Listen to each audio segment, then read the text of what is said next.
Hi, True Avatars, and welcome to your weekly queer video game podcast. This is episode 39, and I am your host, Zoe Wild. I am a transgender and bisexual woman, and my pronouns are she, her. This week, it's just me for the news. I have a bunch of queer headlines, including a major Hades 2 development update. Deltarune's next chapter has a release window. Misc, A Tiny Tale has some surprising Switch 2 compatibility news, and even a quick bit of info on a cancelled Dungeons & Dragons game. Plus, Xbox is gearing up for next gen, and Nintendo had an awesome direct for Donkey Kong Bananza. Additionally, I found 3 more queer games in the Green Games Showcase, which happened all the way back on Summer Games Fest weekend, so I'm going to cover that as well. But this is a very special episode that I've been teasing for a few weeks now. That's right, in the second half of the episode, I'll be on with Nikki Jay, the developer behind the upcoming game Quantum Witch. It's a pre-recorded interview. Nikki Jay was kind enough to join me for an in-depth interview about her game, which if you're listening to this episode on the day this podcast goes live, June 23rd, the game comes out tomorrow on June 24th. If you're listening on June 24th or later, the game is available now on Steam, Linux, itch.io, and is also Steam Deck compatible, which is where I played it. Quantum Witch is a hilarious 2D plot-former about Nikki Jay's experiences living in and escaping a cult, so please stick around for the second half of the episode for this amazing interview. And a quick content warning for that interview. We do briefly discuss the topic of suicide. There is a warning during the interview segment just before it occurs, and when it happens, you may skip ahead approximately 20 to 25 seconds if you'd like to avoid that content. Alright, before I jump into the news, I do have something to ask of you, True Avatars. If you like this podcast, please leave a comment or review on your preferred podcast platform. I know Spotify has ratings and comments and Apple has reviews. True Avatars hasn't been reviewed at all on Apple yet, and I know a lot of my True Avatars are listening on there. Reviews help grow the podcast, and a growing podcast means a happy podcast host who is forever happy and fulfilled that you enjoy listening to her ramblings, which creates an infinite feedback loop of more podcast episodes and more growth and more happiness. So please go leave a review. Also, please follow True Avatars, a queer video game podcast on social media. There are accounts on Blue Sky, Instagram, Twitter, Threads, Facebook, and YouTube at True Avatars, and you can also find the podcast on the official website, trueavatarspodcast.com, all one word. And remember, this is a weekly queer video game podcast, so check in every week. I aim to bring you news, interviews, and up-to-date discussions that are relevant to queer gamers, so you have a safe space to check in on the world of gaming from a 2S LGBTQIA+ lens.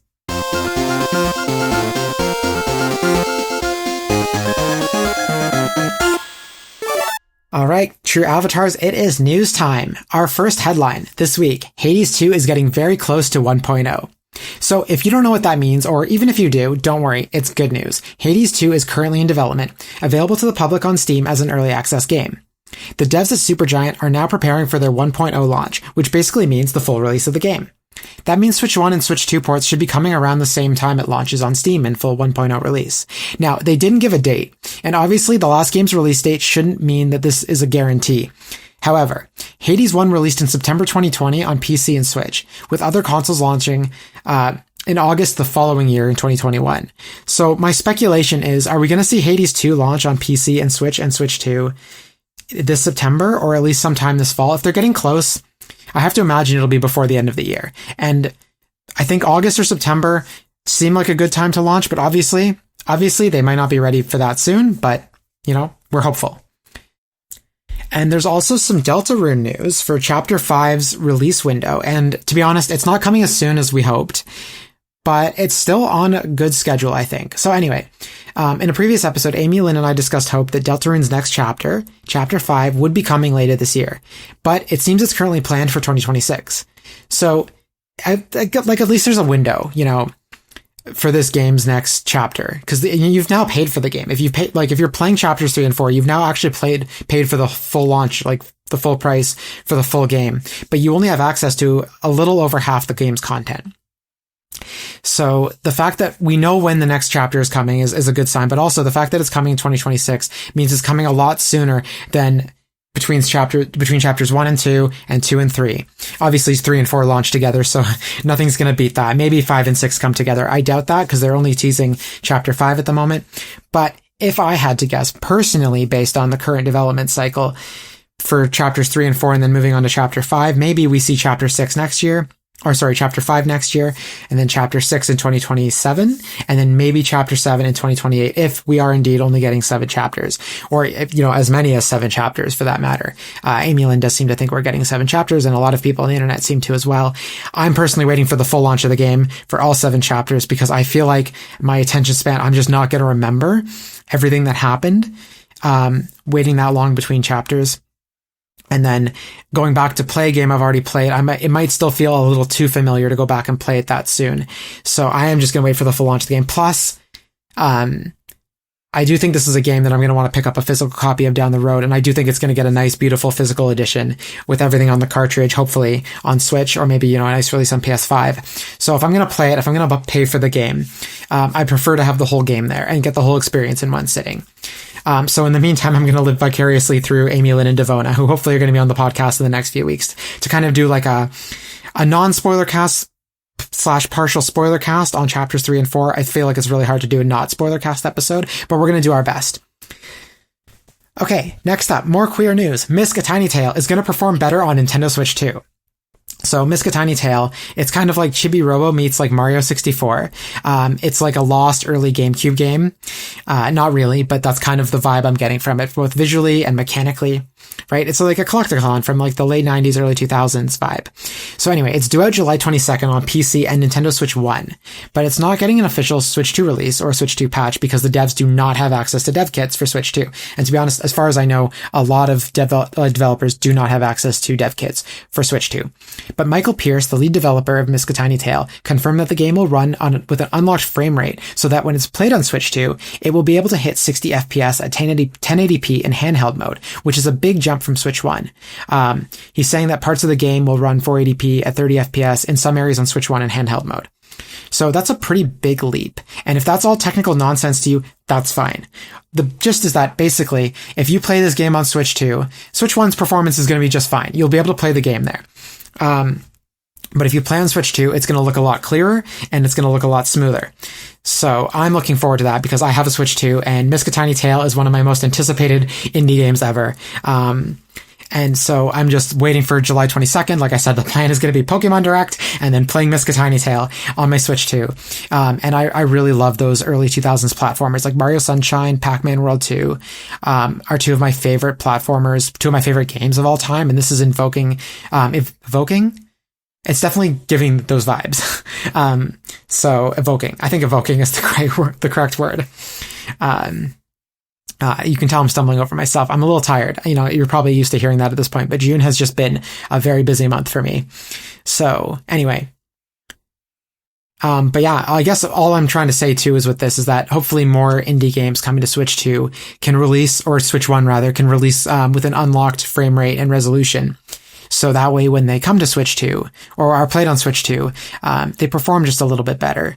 If Misc, a Tiny Tale can do it, I hope more other devs can do it. Of course, I know nothing about game development, so I don't know if that's even possible, but yeah. Okay, so we're moving on to some non-queer news now. So this is next-gen news, and this stresses me out still, just like PS6 news, but it looks like Xbox is gearing up for their next console. From a short YouTube video they released this week, they're working with AMD to help make chips for their next-gen, quote, devices, including Xbox consoles. So they showed handhelds as well, so I do wonder if there's going to be a next-gen Xbox handheld as well. They quote the power of AI, unquote. So I'm not sure if this is going to be like standard AI upscaling or if it's going to be more than that. They say the gameplay experience will be better than before, which is to be expected. Games won't be locked to a store or device. There's going to be backwards compatibility. They're going to be working with the Windows team to ensure games work on any device. So I think on paper, if this was, again, I'm not talking about the release date or the fact that next gen is almost upon us already. Feels too soon, but I do think they should wait till 2030, to be honest. I said that about the PS6. This applies to every console. And meanwhile, I think the Nintendo Switch 2 should only be like a 5 or 6 year console so they can kind of catch up a little sooner with the Nintendo Switch 3 or whatever device they're going to make after that. I do hope it's a Switch 3, even if they change the name to something else. I do hope it's still a similar, like docked, undocked, portable, handheld hybrid. But anyway, we're kind of getting into the weeds here. So anyway, I like the idea of being able to have your games across any device, right?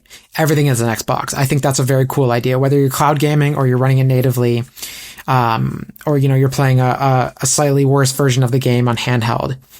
I think being able to play on any device is amazing. I think being able to take your whole library with you on any device is amazing. And I also think backwards compatibility is super important, which means that library you're taking with you isn't just the next gen library. It's everything you're able to play on Xbox One, Series S, and Series X, plus all those backwards compatible games from Xbox and Xbox 360. And who knows, maybe they can get everything from those devices running on future consoles through emulation. I don't know. Obviously, there's going to be some licensing issues there, but the fact that they're being so forward about how workable your library is going to be on a lot of different platforms, how accessible it's going to be, I think is really good, because the idea here being like, if you have a screen and a controller, you can just jump into an Xbox game, and hopefully, you know, the cloud performance is good, but it's just, my other caveat here is like, I'm not that big of an Xbox gamer. I have a Series S. I love it. It's for games that I want to play on Game Pass. It's for games that are exclusive to Xbox, which are few and far between now, obviously. And it's for anything else that's, you know, if a game I want to play is on Xbox and it's on sale now, and I want to play it right away, but it's not on sale on PlayStation, I can also get it there. And then there's backwards compatible stuff too, like Banjo-Kazooie, which I tried playing on Switch. I didn't love it, but I went and played it on Xbox. It was a little bit better. But the thing though is, even though I love my Xbox, I like it, not so much I love it. I would rather have all these options on a console, backwards compatibility across all devices, you know, my whole library available to me wherever I go. I'd rather have this on like a PlayStation or a Nintendo, or just any device that accesses Steam, or any device that has the ability to like launch something like Steam to be able to access Steam on it. Obviously the power of AI rubs me a little bit the wrong way. People are starting to use it as a buzzword that people want, and I'm really not sure.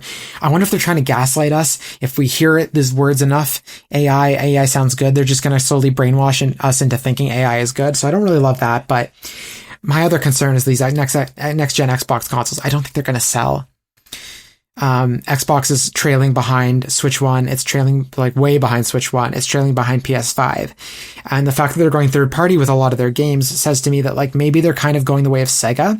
You know, they've invested so much money in all these different studios, to buy these studios, to make new studios, to make all these games, and now they're putting them out on other consoles.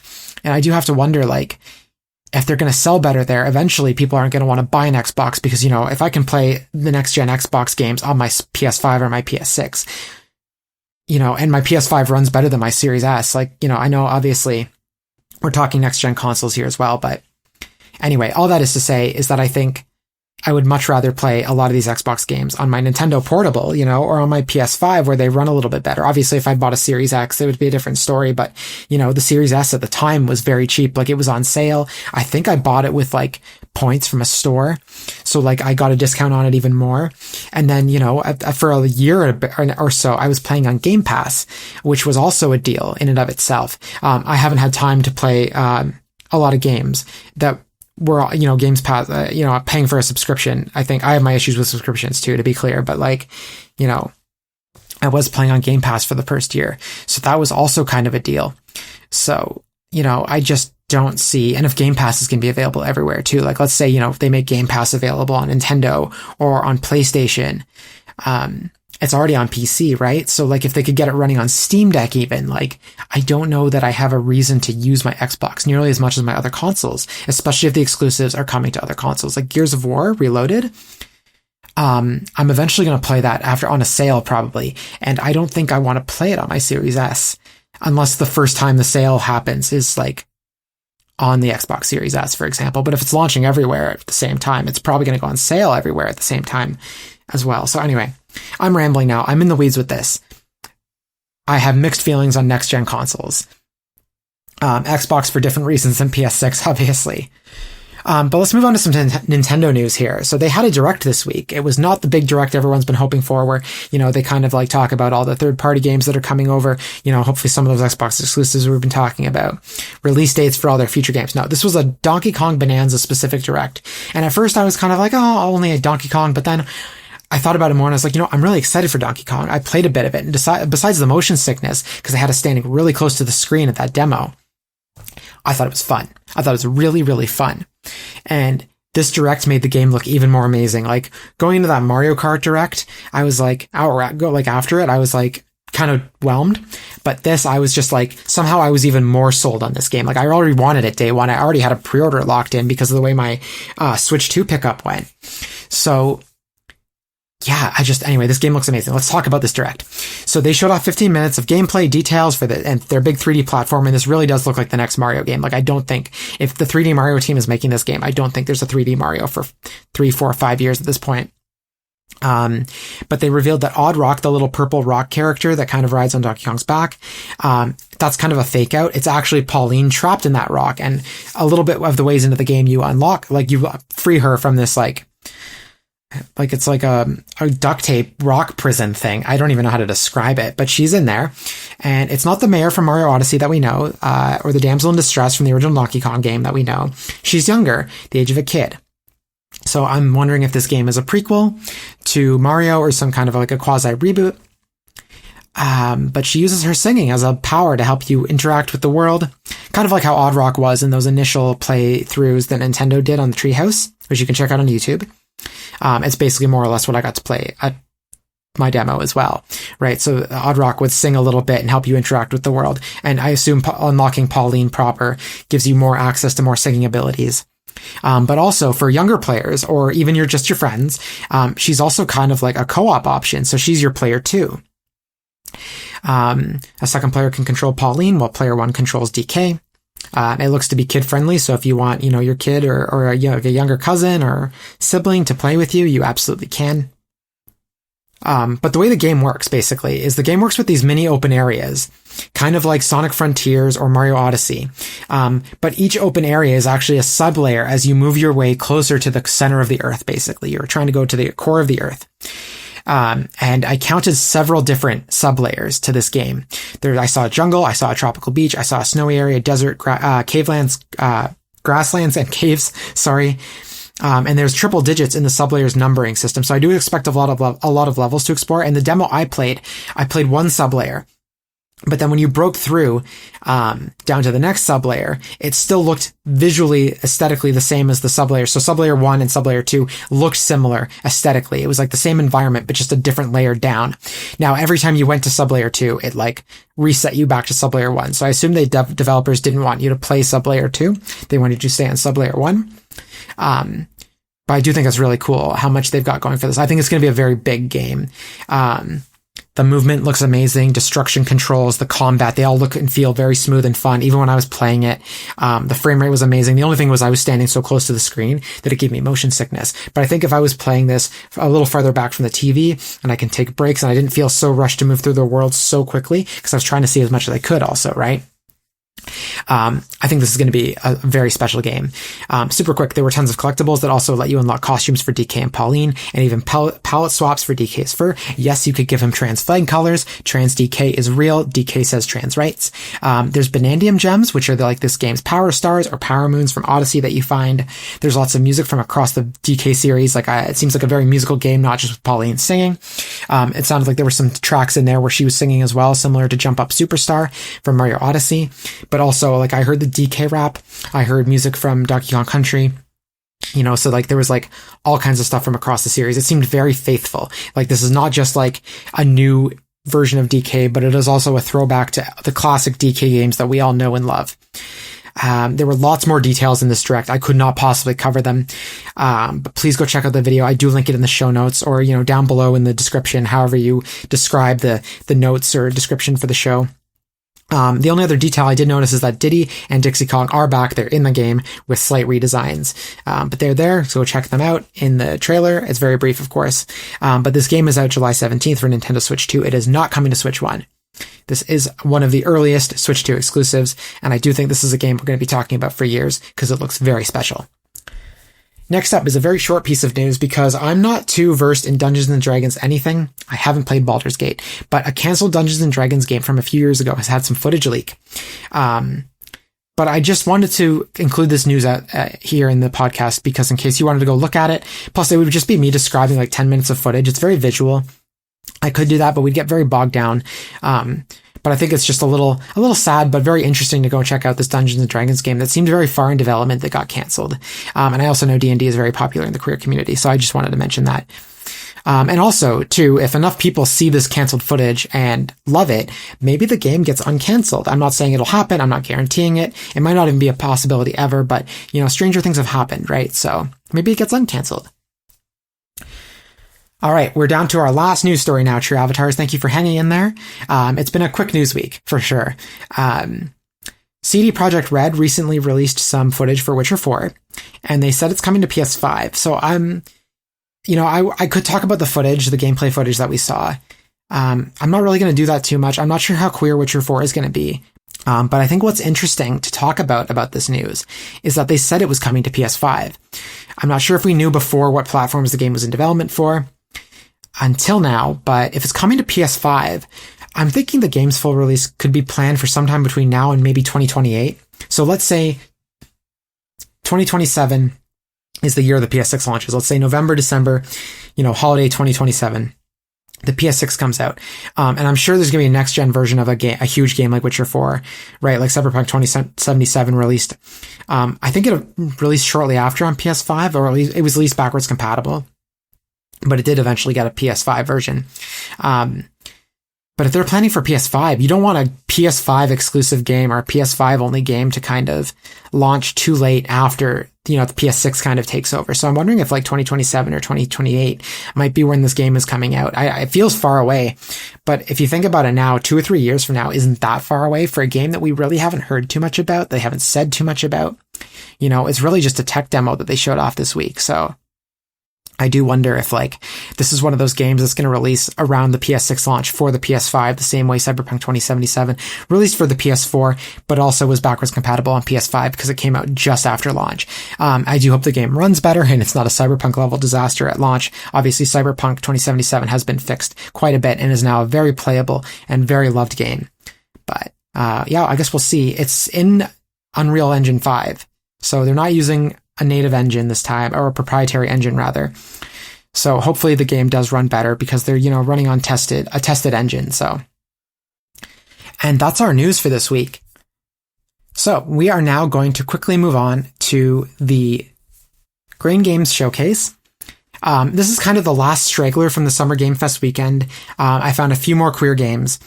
And when I first heard about this, I thought it was games that were developed, using green practices, green standards.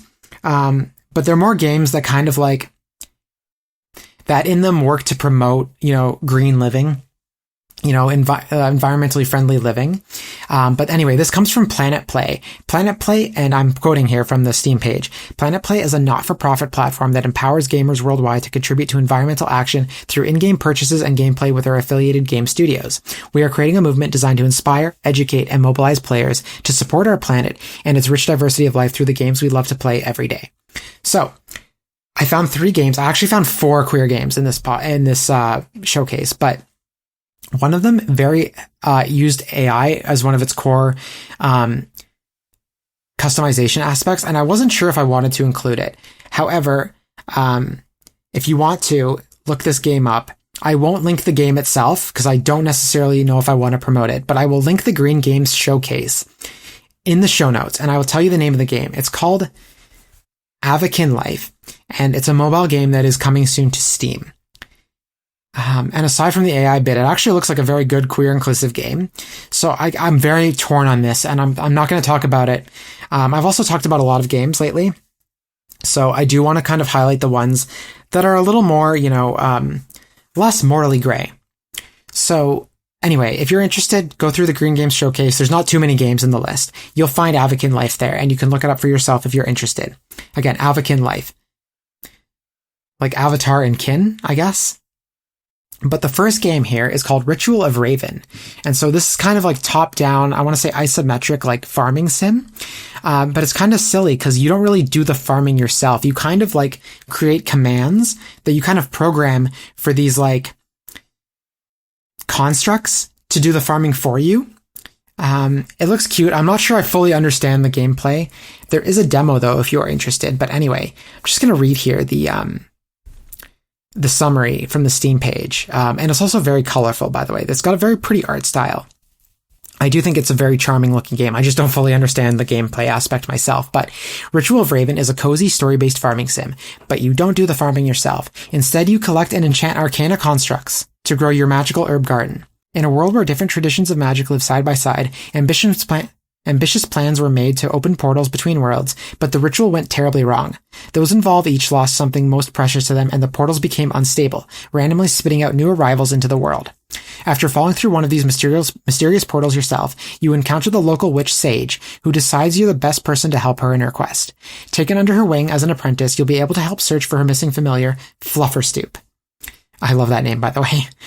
With your cheeky familiar Raven by your side, you'll gather the knowledge and ingredients to perform powerful rituals. Fill your Book of Shadows and find the portal keepers to bring stability to portals that have been causing trouble for the village. So, like I said, yeah, this has a very, very cute, colorful art style. There's lots of greens, there's lots of pinks, almost Cosmo and Wanda-y in its aesthetic, but it looks very pretty. And it comes from Spellgarden Games. It's being published by Team 17, so it's definitely got some good backing behind it, and it's due out August 7th, 2025 on PC. And it's also coming to Nintendo Switch on the same day. Okay, next up is Flick Solitaire. We've briefly talked about this on a previous episode, but Flick Solitaire is basically, it's a solitaire game. There are a few different versions of Solitaire, and there's even tarot cards. We've talked about this before, how there's queer tarot in the game. But it's a very queer-friendly game. It's got Queer Chameleon and Friends as one of the themed cards, but basically it's Solitaire. I'm not trying to undersell it, but it's like if you like Solitaire and you want cool themes and animations and just pretty vibrant visuals that are queer-friendly, this game is for you. So it's currently available on mobile, but it's coming to Steam this summer. And it was featured in the Green Games Showcase. The Steam summary. Level up your chill time with Flick Solitaire. Forget boring card decks. We're teaming up with real indie artists to design every card, bringing you gorgeous original artwork. Bring your ultimate card collection as you flick through Patience, Pyramid, and Spider. De-stress with a good flick. So yeah, if you want some nice, good, like cozy, wholesome, you're playing a game that's very intense and you just want something for 20, 30 minutes to just kind of like not mindlessly, but de-stress, So Solitaire is very much one of those like let things percolate at the back of your mind things while you play Solitaire. I've never personally been into Solitaire too much. I played it a little bit as a kid because my parents played a ton of it on Windows XP when had that default Solitaire option. My parents played a lot of it, and so I got interested in it. But as soon as I got to the harder levels with all the different suits, I was like, this is too hard. I don't think I ever won a single game on the most difficult level, but if you like Solitaire, this is for you, and there's currently no set date, but it is supposed to be coming this summer. And the final game we have here is actually super interesting. It's called Hawthorne, and it is essentially being described as Skyrim meets Stardew Valley. And Kotaku also said, what if Animal Crossing looked like Elder Scrolls? And that is basically what it looks like. It looks like a Skyrim game, but instead of, Skyriming around, I know that's not a word, you're basically, flying around as this, and walking around as this mouse, I think. And you fly around in this owl, and you're basically, it's a sandbox RPG, farming sim, Animal Crossing-like, life sim. I don't know if it's really a farming sim, but anyway, before I get too deep into this here, let me just read the Steam summary, and then I'm going to talk about why it's really exciting to me. Former developers from Bethesda, BioWare, and Naughty Dog bring you a sandbox RPG, and that's not even why I'm excited. Sandbox RPG realm of anthropomorphic animals and fairy creatures. Play co-op or solo as you build a village of memorable NPCs, farm, craft, explore, and celebrate the seasons in an ever-changing world bigger than you. Comes from Nier Studios, which is the new studio of Bethesda, BioWare, and Naughty Dog people. But what I really love about it is that Heather Serlin, co-founder of Studio Nier Studios, is gay. So, quoting from this Bloomberg article from a little while ago, Heather Serlin was first inspired to start her own outfit while working at California-based studio Naughty Dog, where she was an artist on games such as The Last of Us. During the development of that game's expansion, Left Behind, director Neil Druckmann took her out to lunch for a series of meetings about the romantic relationship between the game's two female protagonists. Serlin, who is gay, shared her personal experiences and offered some reference points that she felt were strong examples of lesbian representation. I was able to give some feedback and bounce ideas back and forth with him, she said. That was a really cool experience. End quote. So, the only thing that's not cool about this, but hopefully will be cool once the game is out. And again, this is one of those examples of AI. And again, it has an AI disclosure on the Steam page. And actually, I do think it's interesting. I did not know there were AI disclosures on the Steam page until we were talking about it on the True Avatars Discord. Ekami was talking about it on the True Avatars Discord server. And she was just saying like, oh yeah, she had played a game, and she noticed some AI art in it. And so she went to the Steam page and scrolled down and noticed that there was an AI disclosure. And that's when I first learned that there was AI disclosures at all on Steam pages. So maybe I've just been lucky and haven't seen them, or maybe I haven't noticed. I hope I haven't accidentally promoted anything with heavy use of AI, but from what I could tell, I didn't recognize anything. Just reading here from the AI disclosure, you'll see why I think it's kind of okay, or at least why I think it's okay. If you disagree, totally cool. But the developers describe how their game uses AI generated content like this. Quote, the game build of Hawthorne does not include generative AI content. Due to lack of resources and funding, early marketing materials are in use that were created with a mix of generative AI and human art. However, Near Studios is actively working to replace those promotional materials. Hawthorne will not ship with generative AI content. So I do think to some extent that having test content and early content that is maybe internal only is kind of the best place to start with AI generative stuff, because, you know, it's not meant to be the public. It's just to kind of get your creative juices flowing rather than using stuff in the final build of the game or even like deep into production. But yeah, if you're lacking funding, I think this is where generative AI content kind of comes in clutch to be able to help you do that early stuff.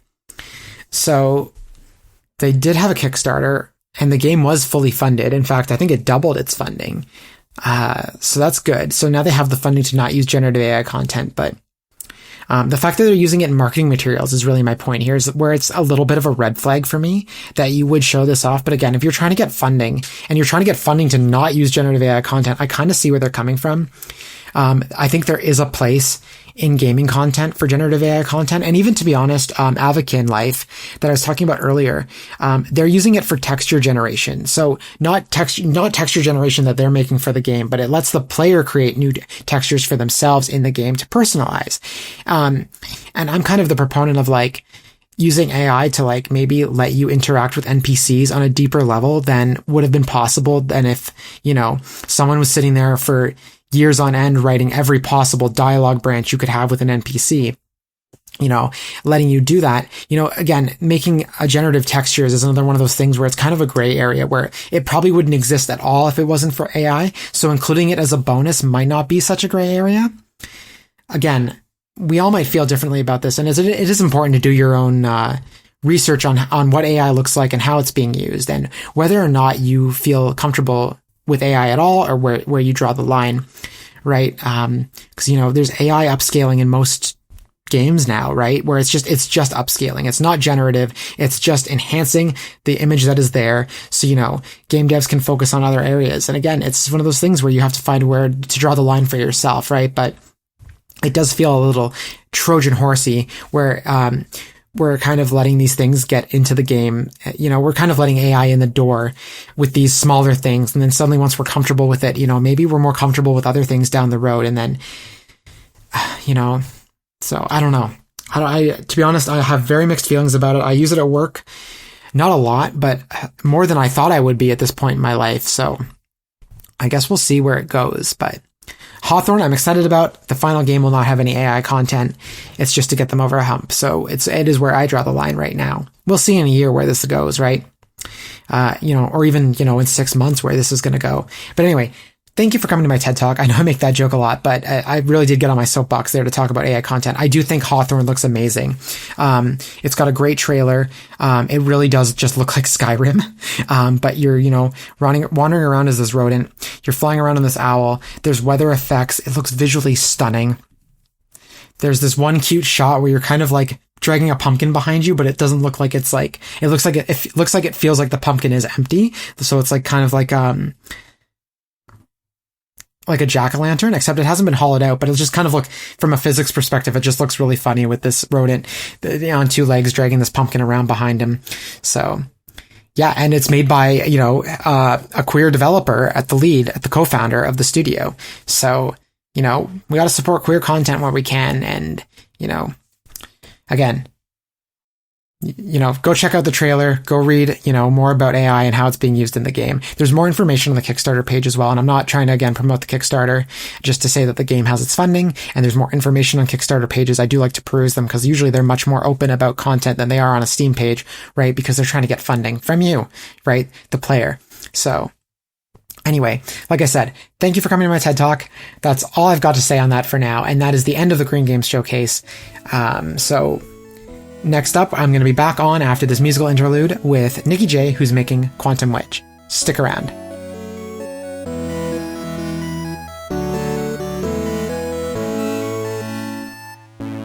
Hi, True Avatars. I'm here with solo developer Nikki Jay. Nikki is a lesbian, pronouns she, her, and she's making Quantum Witch, a video game about her experiences living in a religious and homophobic cult. Hi, Nikki. Thank you so much for joining me today. Hi, I'm Nikki. I am a self-described massive lesbian, figuratively and literally. I am about 6 foot tall, which you'd think would make me really intimidating, but I'm so shy. This is an audio podcast, but Nikki has the sweetest, prettiest face. You would not be intimidated by her. Because you're all squiggly. While she's melting right now, I'm just going to kind of introduce Quantum Witch a little bit more in depth. So the game has a very loaded introduction, but what you're making is a queer 2D choose-your-own-adventure game that's also a platformer, something you're calling a quote-unquote plotformer. And not only is Quantum Witch multi-layered in terms of gameplay genres, but it's also a game about killing God that features multiple endings. And it's coming to PC, Linux, and Steam Deck very soon, June 24th. And the itch summary, which I love, reads as follows. Ren's idyllic existence in her home of Huss is about to be ripped apart when she's drawn into a conflict between age-old deities, and on top of that, has to do a fetch quest. It's a story-driven, retro pixel art LGBTQ adventure where no fourth wall is left unbroken. It also has a dancing skeleton who can see through time. I mean, Quantum Witch takes inspiration from the classic retro games like Metroid, Castlevania, Link to the Past with a focus on story and character, combined with fourth wall breaking and a splash of Douglas Adams style humor. And I've had a chance to play some of the game, and True Avatars, it's something really special. I think it's going to be a cult classic. Make me go squeaky again. Oh, thank you so much. It's just it's just mind blowing. It's like I started this off really as an outlet because I was doing a lot of self reflection and self work, and I thought, well, I've got all these experiences which we're probably going to talk about later. Sorry to interrupt. No, you're all good. The game is my special interest, so I will talk about it for 3 weeks solid if you let me. Careful. I really thought, like, I thought maybe my friends will like it, and I'll get maybe 10, 20 wish lists on Steam and sell a few copies. But I just wanted to put the story out there and hope that, like, it is a metaphor for what I went through with an oppressive religious upbringing. And it's really an emancipation story. It's a queer emancipation story. It's breaking free from cages, both physical and mental, and possibly recognizing when a gilded cage is still a cage. And I thought, if this can reach one person, then it's worth, the 2.5 years I've put into making it. And now here we are with like nearly 5,000 wish lists on Steam, and we've been featured, in Newsweek and in a UK magazine called Edge, which is like one of the last few serious video game magazines in the UK. And people are saying, like, we think it's going to be a cult classic, and my head is spinning. Absolutely, I am dizzy 24/7 from this. And here I am, that you can see, viewers out there, listeners, you can't see, Zoe can see we are actually in my back bedrooms. This is a game which has been literally made like the old microcomputer games in the 80s, people doing it from their back bedrooms. And how did I get here? It's so weird. Well, I'm not sure how you got here, but I'm glad you did, because actually one of these big trade outlets, like, I found you through Video Games Chronicle. I don't even know if I would have heard of you through Steam, or like, it's so hard to find LGBTQ games, especially even when they have that tag on Steam. So yeah, it's like, we hear a lot from people who criticize the games industry saying, the AAA games that are coming out are just carbon copies of each other, and we see these things coming out, and it's just a lot of like, go to this area on the map, find 100 of these, go to a different area on the map, find another 100 of them. And it's just the same thing with a different skin. One of the few that did it differently recently, I love the God of War series, even though it has those type of fetch quests, the characterization and the story just drew me in. And I originally got God of War because I wanted to show off my new graphics card, and I thought it'd be a fun spectacle fighter, and then I was just like, oh my goodness, I'm so into this story. And Guardians of the Galaxy, weirdly, which had choices which came back to either help you or bite you at the end. And I really love that stuff. Yes, so many AAA games just all look the same, and people go, we need new things, indie games, go and save us. And then someone comes out with an interesting new indie game every day, and they just don't get found. And it's really frustrating. So I've been incredibly lucky to get the coverage I have. I don't know where it's going to go, what's going to happen, but yeah, it's been a heck of a ride. I'd say still dizzy from it. Well, we've already talked a little bit about it, but going into the questions I have prepared for you here, I always like to start with an easy one, and also just to give listeners a sense of who you are. And you've talked about a couple of video games already, but I'm curious, do you have a favorite video game? Chrono Trigger, without a doubt. It is just the perfect blend of, again, choices that have consequences. It was one of the first ones I played where the ending you got could be vastly different depending on the route you took. I love that retro style graphics, the old SNES style graphics, or Famicom, Super Famicom, depending where you're from. The music, like my daughter, to calm herself down sometimes, will put on the Chrono Trigger soundtrack, and it's just incredible. Number one game of all time, Chrono Trigger, very, very closely followed by Link to the Past and Majora's Mask. Those are very good choices. In fact, Majora's Mask, I think, is the only one that stands out there a little bit as like a little surprising, because a lot of people prefer Ocarina of Time over Majora's Mask. Sorry if I have to hand in my retro gamer card, but I never really got into Ocarina of Time. Again, Majora's Mask drew me in because all the weird little things you could find, the weird, like the hand that wanted toilet paper, was just so strange. And you got to replay and revisit and find all these little hidden things. And again, that type of stuff absolutely draws me in, which in no small part has been reflected in Quantum Witch. There's loads of stuff like that. Like my beta, I've got a team of like 3 beta testers who are playing it through right now. One of them just got back to me with his first playthrough, which took him 4 hours, and he got a particular ending, and he had achieved 18 out of the 48 achievements. As that there is so much to see in this. But I'm not sure if one person like playing it will play enough to ever see everything that's in there. But what I'm hoping is like maybe a little community pops up and everyone shares what they found, and like puts together the lore of the world from all the little secrets they found. It's Chrono Trigger, Majora's Mask, huge influences. That's fair. I mean, when I say Majora's Mask stands out, it also feels very much like your style of game. Having played the hour that I have of Quantum Witch so far, it definitely like feels like that kind of like you're in a strange town, strange stuff is happening around every corner. There's like the silliest, most random, scariest, weirdest, like you don't know what's popping out around the next corner. Yeah, that kind of multiplies as you go on. I mean, there's a lot of humor in it, because that's really my coping mechanism. I make inappropriate jokes.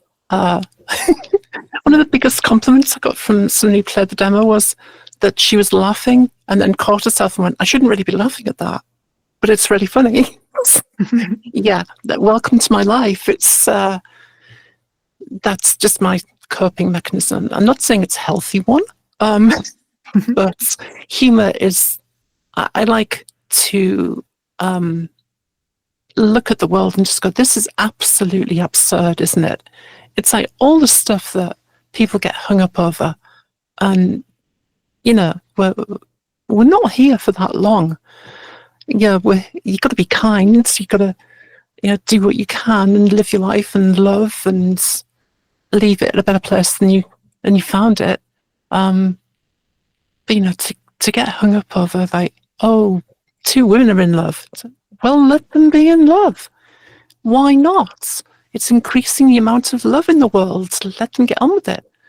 Yeah, or someone's not happy with the body they were born in. Well, let them change it then. It's all so absurd and ridiculous when we should be here to just do the best we possibly can and leave everyone happier than we found them. No, that's fair. And you're preaching to the choir here. But speaking of preaching, I'm curious how you went from being in a cult and escaping a cult to becoming a video game developer. So really, I became a video developer to help me cope with being in the cult. So I was obsessed with computer games since I was 8.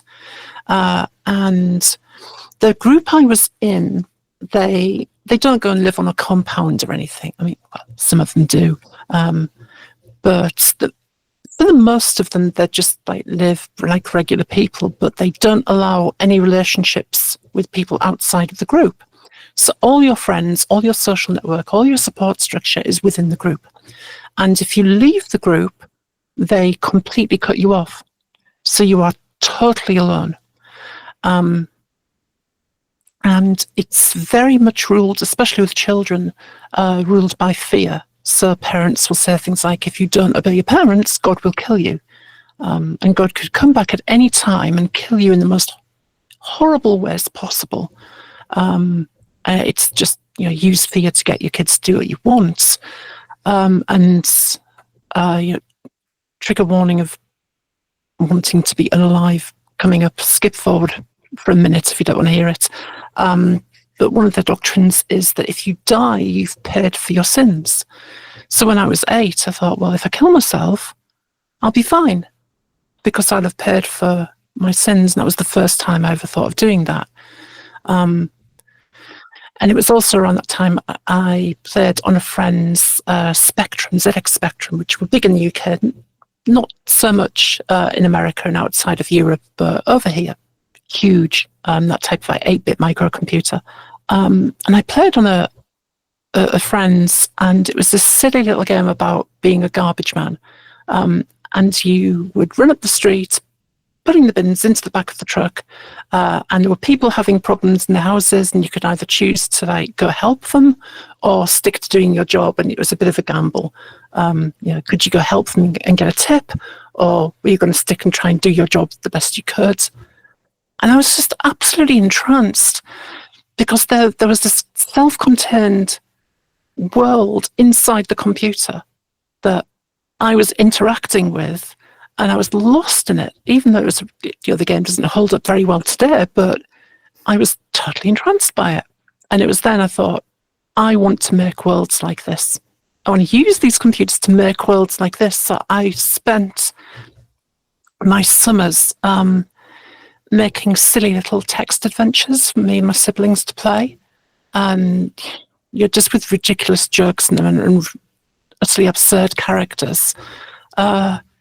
Taught myself to program over a summer with the manual that came with the computer, and it was really just a form of escapism, a way for me to not have to think about any of the cult stuff that I was going through.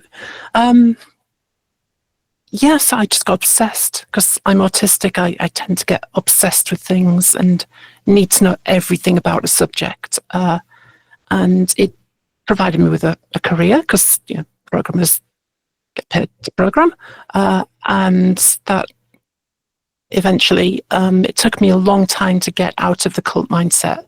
I did end up totally shunned, so I left the group and lost my family, lost my friends, I was homeless for a while, just totally by myself with nothing except a backpack of clothes and a guitar, which is extremely cliched, I know, but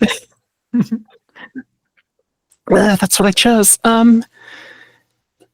And thankfully, I'd built up skills being obsessive in my bedroom over this computer and managed to get a job eventually, get somewhere to live.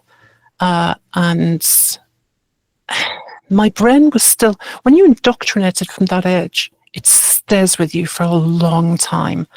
And you can take the girl out of the cult, but it's really difficult to take the cult out of the girl. And it wasn't until like my early 30s when I really started to examine my behavior and what I believed about the world, what I believed about spirituality and God and all these questions, and took a step back from holding my beliefs as important and just examined them critically, and really started to change and really started to build my life as who I was, rather than trying to hide who I was and not really going out there and living my life. And it took a while, and it wasn't the easiest journey. And when I came out of the other side as the optimistic nihilist that I am now, I decided that I am actually 100% for religious freedom, because that means 100% for freedom from religion as well. You can't have one without the other. Someone of faith doesn't want another faith forced upon them, and someone without, a belief doesn't want anybody else's belief forced upon them. So that's where I am with that now. And I thought, do you want to take those experiences and things I've learned and see if there's people out there they can touch. And I originally started it as a collection of short stories that I wanted to put into a novel. One of my friends was doing National Novel Writing November, and she's a writer now, and I thought, writing words, that's easy, of course I can do that. No, it's difficult. Writing novels wasn't for me, so I started to look into those skills I built up as a kid. Let's use them. Let's make a game out of this. And it started as a point and click. And then I realized that actually making a good point and click is so difficult. Falling into the moon logic of, find the pixel and try every item with every other item. And I really wanted to avoid that. And it's almost impossible not to fall into those traps. So I wanted something which was, you could do any option that was open to you, and it was a valid option. And any choice you made furthered the story. And I could easily write a simple platforming physics engine. And I came up with the game that we have today is Quantum Wedge, which the mechanics are really, really basic. It's just run along. Technically it's a platformer because there are platforms and you jump on them, but it's not really a platformer. It's about finding things in the world and making decisions. And the mechanics are like, choose the choice from the things on screen. The story and the engine are crafted to create multiple intertwining storylines means that you can make choices which have knock-on effects for other characters, which have ripple effects for other things, and then you find that you've got a completely different ending to somebody else. And the term, my little online group of friends, I was like, I don't know what to call it. I don't know what to call this genre, because it's not an adventure platformer as most people would think about it.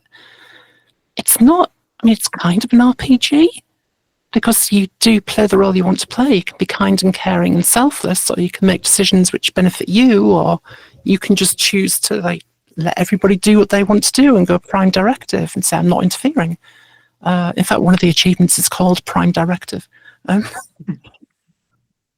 And somebody said, you are forming the plot as you go along. So it's a plotformer, not a platformer. I was like, oh my goodness, I'm saluting that. Yeah, that's mine now. I finished the game last week. Congratulations. Thanks. Yeah, just tidying bits up and adding new Easter eggs and head spinning time. Well, in your journey, you've consulted with BAFTA-nominated writer Paul Rose, as well as Commander Stephanie Sterling for this game. And for any listeners unfamiliar with these people, Paul Rose is a prolific children's TV writer and games journalist. He was the editor at Digitizer. And Commander Stephanie Sterling is a trans-femme video games journalist. So how did you meet and come to work with these individuals, and how did they contribute to the game? So, Digitizer, the online magazine that I don't know if people are familiar with teletext. It's like an 80s, 90s over-the-air broadcast magazine service. Used to come through as text on equipped TVs. And Digitizer would be a daily video games magazine. And I used to stay up to like 2 or 3 in the morning waiting for the new edition of it to appear so I could read it. 'Cause I have to read it as soon as it comes out. I can't go to sleep knowing that I'm going to have like 5 hours of sleep where it's broadcast and I'm not reading it. And I just was a huge fan of the humor and the way they criticized video games. Nothing was taken seriously, nothing at all. And I loved that. And there was a sci-fi show called Babylon 5. The effects on Babylon 5 were done on Amigas, which that computer has like a real fanatic following, and they're very proud that the effects of Babylon 5 were done on Amigas. I wrote a letter to Digitizer saying they weren't. I wrote a letter saying all the effects on Babylon 5 were done with model shots, and the tirade of annoyed Amiga owners that he got writing in, all just flaming me. And I was really proud of my little troll, sat back and thought nothing of it. Until one day I joined Twitter and Mr. Biffo, Paul Rose, was there talking about Digitizer. And I said, "Do you remember that letter?" He said, "Yes, I remember that letter." I said, "That was me." And we just got chatting and we became friends. And over COVID, his TV writing work took a dive. And I said, "Look, I've got this thing in development, a game that I want to make. At the moment, it's a collection of story beats and character profiles. I need help because I don't know how to put together this narrative and have a through line and tie all these things together, especially with the ambitious game engine that I'm making to have all these intertwining plots." So he came on and did a script treatment. I hired him as a writer because he had free time because his TV work was subsiding a bit over COVID. So I said, "Hey, I'll hire you as a writer. Come and help me with this." And honestly, if it wasn't for his help showing me how to do that, it would still be just a collection of little scenes which I have no idea how to connect. But I learned such a lot from him. The writing in Quantum Witch would be nothing without his help. Steph Sterling, I've been a fan of for a long time. Always loved his style, kind of that snarky, edgy, but tongue-in-cheek style. Not being mean with it, but And one of the characters in the game is the skeleton who can see through time, and they do a little skeleton dance and wiggle their pelvis, and they've got a song. And I thought, maybe she'd like to see that. So I posted on Blue Sky and just tagged her and said, "Would you like to write one of the characters in this game?" And within a few minutes, she replied and said, "Yes, dancing queer skeleton, I'm in." It was just great. And I said, "Look, there's this character, one of the old gods, called Latikauda," and gave her the character profile and said, "This is the general story of what happens here, and these are the beats that we want to write, and these are the scenes I want you to write." And she said, "Great, let me go do that." She came back a few weeks later with an entire chapter written, and she said, "I just couldn't stop. I just love these characters, and I love what you're doing with this game." And she wrote so much. It's like, oh my goodness. And because she's been through a lot of queer religious trauma as well, our backstories really complemented each other. So people playing the chapters she wrote saying, "Yeah, this just absolutely, you wouldn't know that a different author had put this in because it just thematically, and even with the lore of the overall world, fits perfectly." So I'm really proud of what we did there. So yeah, just pure luck on both counts, really. Just a case of like, if you don't ask, you don't get. Ask as many people as you can. What's the worst they can do? Say no? Well, it's going to be the same outcome as not having asked then, isn't it? So, yeah, just randomly tagging people and got lucky. That's the approach I'm taking with the podcast, and it's working out for the most part. So it worked out today too. So your game is full of humor, as we've been discussing. When I was playing it, and again, I only played for an hour, but around every corner, I found something so funny that I was laughing out loud. And it's a game about cults. It's a game about queer relationships, murdering deities. But the sense of humor in all of this is what really makes the game special, in my opinion. But I'm curious, how are you balancing the dark and mature, the cult stuff with the game's quick wit?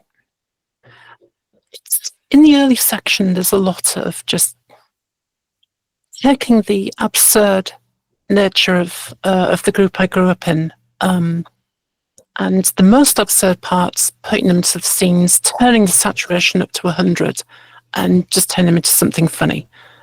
Because when you look at what that group does objectively, it's really funny. I mean, there's a lot of damaged people out there and people who are no longer with us out there because of them. But there's things they did and things they said which are just hilarious when taken in isolation. So I've kind of used that to lighten the mood of the story while still being able to engage with the subject. Just there, I won't go too much into detail because I want people to discover it for themselves. But there's 3 possible endings to their particular storyline, and yeah, just various lines in there. If you know, I've had actually people message me and say, "I think we grew up in the same group because I recognise the Shadies." Really? Yeah, which is incredibly satisfying, because to people who are in it, it's not subtle. Oh my goodness, it's not subtle. It's a sledgehammer subtlety, which is my speciality. To people who were never in them and don't know them, it's just a funny storyline with, which acts as a metaphor for abusive control. But funny. If that's possible. I think it's possible because I think I did it. I hope I did it anyway. As the game progresses, it does get darker. And I'm a big fan of intense scenes with a final joke line to kind of break that tension. It's bathos or bathos, and I can never remember how to pronounce it. That's literally nice, and I think I probably overuse it, but I do like to have those intense scenes and then immediately break the tension with something ridiculous. And in the final section of the game, there's quite a long, difficult section, which was difficult to write because it touched on a lot of judgment issues and abandonment issues that I had, and brought up a lot of memories that were difficult to deal with. So immediately after it, I wrote a bit about a society that had been completely taken over by technology, and nothing was left apart from a load of kitchen appliances that wanted you to resubscribe to their services. So, even my post-apocalyptic worlds are quite human. So yeah, towards the end of the game, we alternate between really dark and just light-hearted ridiculousness. And hopefully, I think I've got the balance right. When I was playing, and I won't spoil this because even though it's early on in the game, I don't want to spoil it too much, but I did find the interaction with the Shadies to be particularly memorable. And you did say, don't just, mess with the Shadies a little bit as kind of forewarning. And I'm glad you told me that too, because I think for some people interacting with the game too, they might, cult. I've never experienced cult life at all, but what I know of cults, both from media and just general historical things, they're like one of my worst fears. Like I've had nightmares of like being in a cult, even though I've never been in one. And to be honest, I'm so far removed from them that like I probably shouldn't even be like scared of them in the same way. But so when you told me to mess with the Shadies, I thought it was very disarming to mess with them because they dropped me into a pit to kill me or to kill the character, and I didn't clue into the puzzle. Like I didn't. By the time I was crushed, and then I respawned, and at the game, you don't just respawn for the sake of the game. Like you respawn in the story too. So when you walk back in to the Shadies, that's a part of the story. If characters die, the story carries on. Either without them or somebody saves them as they're going to die. Yeah, one of the things I love about what I've done is there is no game over screen until you get the credits. You don't run out of lives or anything. You don't make the wrong choice and it's game over. You get the ending that reflects the choices you've made. And I love that too, because I was like, oh no, I messed, like I was like, oh, I'm going to be probably messing with this puzzle for a while because I feel like I'm going to have to take a picture or a screenshot of like, because I think it gave you like a hint about how to solve it. And by the time I realized what was going on, the screen was like pushing me along to the deck, to the room to crush me. And I'm like, oh no, I need to go back and check that out. But then when I respawned, I got to go back into the Shadies like church altar worship area. And immediately they were like, well, she just died. Like, how is she here right now? And the game was responding to that. And I thought that was hysterical. So it was very disarming. And I love that about it. Yeah. There's one character that you can meet on a playthrough. If you play through again, they remember that they met you before. Wow. And they start talking directly to you as a player rather than the character. I love breaking the fourth wall and messing with expectations like that. I get frustrated if there's a section of the game I can't do and I just keep dying and, point and clicks, I've got to hunt the pixel, and platformers, there's a jump I can't make, or I played the recent Doom series and got so frustrated because I couldn't see the platform I was supposed to jump to, and I just kept dying and respawning and dying and respawning. It was like, well, I obviously don't know what I'm doing here. Help me. So I thought, Quantum Witch isn't going to do that.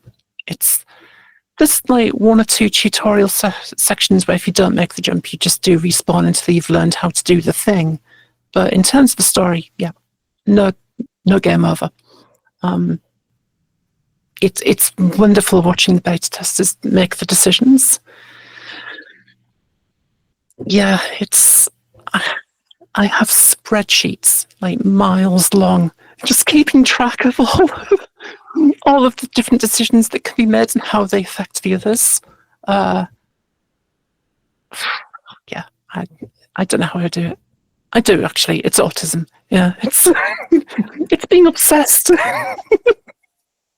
Well, that was going to be my next question, not about the autism part so much as the part about like, how do you, like, I'm playing another game right now called Scarlet Hollow. And that is another game where like every little choice you make has some kind of impact down the road. And it's a multiple chapter game. And I don't really have a question here. I just want to say like, that's very impressive and sounds very stressful to be able to manage that many branching choices that all have to come together at some point for one of many endings. And I just want to say like, congratulations that you made it to the end. I probably would not have made it in terms of development. Oh yeah, when one of my testers said I'm stuck in a room, I had that horrible prickly feeling all over it. Oh my goodness, I've missed something. And it just turned out I hadn't set something to say you can only go through the store once. And that was it. I created my own scripting language. So I wrote the game's engine in C# and created a scripting language to take care of the story and the plot and moving people about and saying things and choices. And it reads like a screenplay. So it's literally English, like Ren says this, Tyra looks at Ren, Tyra says this, and it converts it into the right C# code and makes it happen in the game. But it's so much simpler when I've got like things just written in plain English and spreadsheets saying, this particular action has these effects and this is what to check if you want something based on this event. Yeah, I couldn't. It got to a point like halfway through development where I couldn't hold it in my head anymore, and that's when I realized, yeah, that this is starting to get big. Well, with such a lot of work that you've put into it, and you've been talking about the technical aspect too, but I'm always curious because whenever I play a cool queer game, I always think like there's a lot of gays that like the Switch, the Nintendo Switch. And of course, I have a PlayStation as well, and I always wonder like, are there any plans to bring this to other platforms so more people can experience it? I would absolutely love to, and if there are any publishers out there who would be able to help with that, hello, nj@nikkijay.games. Drop me a line. There's expense to putting on Switch, and there's localization stuff I've got to do. I mean, if they say, yeah, you've got to translate the entire game into these sets of languages, that's a heck of an expense to do. I'm not sure if they would do that, but if the game's a success on PC, and by that I mean if I make back the money I spent to make it, then I will definitely look at Switch. Because so many people have said, is it coming out on Switch? This is just a perfect Switch game. It runs on Steam Deck, the Geek Switch, and that CRT shader just looks amazing on the Steam Deck screen. I love it. That's where I played it. Yeah, all right. I've been testing on the new version on Steam Deck today. Yeah, it's just down to if it's a success on PC, yeah, I want it on Switch. I've written the code, so the code is totally portable. I won't need to develop an entire new thing. It's just a matter of like getting the development Switch, getting the licenses, going through Nintendo's ridiculous approval process, and just knowing how to do all that. And it's like I've still got to pay the bills, so I've got to use savings to pay the bills, and I'm not working and working on doing that. So it's just a matter of like capitalism, isn't it? Let's destroy capitalism. Let's set up. Let's do that. That sounds great. Yeah, Can we get it started on that? I'm hoping Quantum Witch starts things off, and people going, let's have a series of settlements like us. All the lesbians can live in one. That'd be great. Yeah, it's purely down to like, if I can afford to, yeah, I'd love to get it on Switch, but it needs to be a success on PC first. That's just reality, unfortunately. How to live in reality? How ridiculous is that? Yeah, no, I'm not a big fan of reality, but True Avatars, if you're listening to this podcast, pick up Quantum Witch so it can come to Switch one day. Maybe you can even call it Quantum Switch. That's trademark. You can't take that, actually. So I have one final question for you. There were a couple others that we skipped over because your answers were so thorough that you actually answered a few of my questions for me, which is great. I don't have to think of segues, which is perfect. What advice would you give to first-time game developers who may or may not have escaped a cult and are planning to make an epic video game to help them process their experiences? So on the processing your experiences side, if you have gone through stuff like that, and you want to write about it, no matter what type of media, a game or novel or any kind of artwork, be prepared for it to hurt. It brought up so many things that I'd forgotten about, and just came up and went, oh, that happened as well. Yeah, kind of hadn't thought about that for 20 years. And you've got to be mentally prepared to deal with it. In terms of like first time making a game, start simple. Don't try and create a massively multiplayer online RPG for your first project. It won't work. Start really simple. Do Space Invaders, just to get yourself familiar with a game loop and how everything's processed, because eventually you're going to try and spit out like 60 frames a second of your high definition graphics with all things happening in the background and interactions and everything you've got to keep track of, and you've got to keep it fast and fluid and smooth. And it's difficult. I've been programming for mumble years, a lot of years, and game development is the hardest thing I've done. The slightest mistake and the game starts to stutter. And no matter how good your writing is or how good your graphics are or the music is, if your game stutters every 5 seconds, it's unplayable. Ridiculously difficult. So start small. That's my advice. That's good advice. Starting small with anything is always good. So that just about wraps up all the questions I have for you. I wanted to ask you, though, do you have any final thoughts or anything else you'd like to share before we go? Oh, boy. You've stopped me speaking by asking that. That's never happened before. Usually I can talk for a week without taking a breath. It's been an absolute delight to talk to you, and I hope your listeners have enjoyed it. And yeah, if it sounds like something they'd like to look at, that'd be fantastic. Just be happy, make the choices that work, leave places better than you find them, spread love, empathy, mercy, and attack and dethrone God. I mean, that's my advice. Always great advice, especially if you're jumping into a new video game too. So actually, I do have one more small question for you. Where can people find you, and where can people find Quantum Witch? So Quantum Witch is on Steam. We do have a Discord server, which is really small, but it's you can hear me rambling about game development stuff, which is linked from the Steam community. And I'm on Blue Sky, NikkiJ.games.